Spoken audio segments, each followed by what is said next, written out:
Donc cette conférence de presse était organisée donc avec Madame Prudenté, qui est commissaire de police, chef du service territorial de police judiciaire, et l'important était pour nous de faire le point sur l'enquête judiciaire liée aux faits d'hier, qui ont légitimement, au regard des circonstances de leur commission, ému la population guadeloupéenne. Et l'idée pour nous était aussi d'éviter la propagation d'informations parcellaires ou inexactes, et donc de faire un premier point à ce stade de l'enquête, à l'issue de la garde à vue du suspect. Donc c'était hier, le 1er décembre, vers 11h, au CMP du Gosier, un médecin psychiatre a été victime de coups de couteau d'un patient qu'il venait de recevoir en consultation.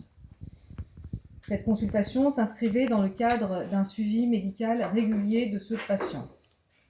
À l'issue de la consultation, donc elle venait de se terminer, l'infirmière sortait du bureau en invitant le patient à la suivre, et celui-ci a alors sorti un petit couteau rétractable qu'il avait sur lui déjà, et a porté une dizaine de coups de couteau au médecin sur la partie haute du corps. Le suspect est ensuite sorti calmement, suivi par un membre du personnel qui permettait son interpellation par un équipage de la BAC peu après. Tous les personnels sont intervenus, ont tout de suite évacué toutes les personnes présentes, ont prévenu les services de secours et les services de police. Les premiers secours ont été prodigués à la victime par le personnel médical, puis par police secours et ensuite par le SAMU. La victime, un médecin psychiatre âgé de 67 ans, est décédé des suites de ses blessures sur les lieux. Son épouse, sa famille, a été immédiatement informée par les services de police. La direction territoriale de la police nationale a été saisie de l'enquête. La magistrate de permanence du parquet, la médecin légiste, la police technique et scientifique se sont déplacés sur les lieux immédiatement pour réaliser les premières constatations. L'autopsie a été réalisée ce matin, a confirmé les causes de la mort. Il s'agit donc d'une plaie transfixiante au niveau du cœur, et il présentait en outre des plaies au niveau de plusieurs organes. Placé immédiatement en garde à vue après son interpellation, donc hier matin, le suspect, un homme de 48 ans, a reconnu avoir porté des coups de couteau, expliquant ce passage à l'acte par sa colère contre la psychiatrie en général et les traitements médicaux qui lui étaient prescrits. Il ressortait des témoignages des personnels du CMP qu'il n'avait manifesté aucun signe ou parole permettant d'anticiper ce passage à l'acte. Une information judiciaire a été ouverte aujourd'hui pour assassinat, ce qui veut dire qu'un juge d'instruction est saisi des faits. Le suspect a été déféré cet après-midi devant lui et mis en examen pour assassinat. Son placement en détention provisoire a été requis et le débat vient de se dérouler. On attend de connaître la décision.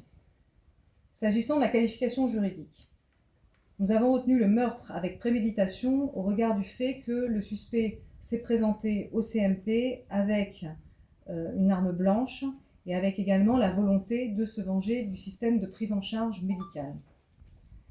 S'agissant de sa pathologie, il est encore trop tôt pour évoquer des troubles du discernement qui auraient conduit au passage à l'acte ou même une abolition du discernement. Aucune expertise psychiatrique n'a pu être réalisée durant le temps de la garde à vue. Son profil psychiatrique, son état de discernement, ou bien sa responsabilité pénale au moment des faits seront analysés dans le cadre de l'instruction. Et je laisse la parole donc à la commissaire Prudenté.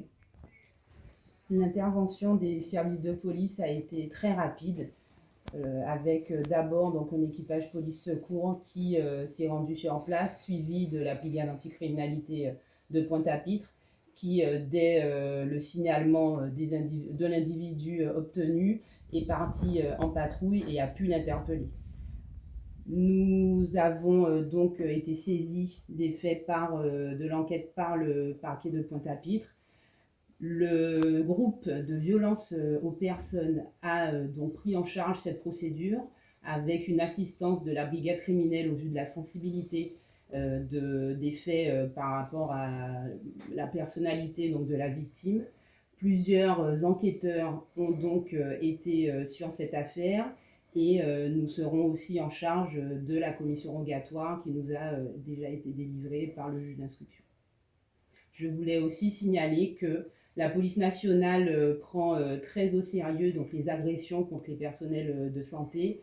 Et nous avons un traitement qui essaie d'être vraiment le plus réactif et le plus immédiat possible, avec une collaboration avec les services, notamment du CHU, qui est presque quotidienne. Et aujourd'hui même, une réunion était organisée au CHU pour la signature d'un protocole entre les services de police, les services de la justice et le CHU.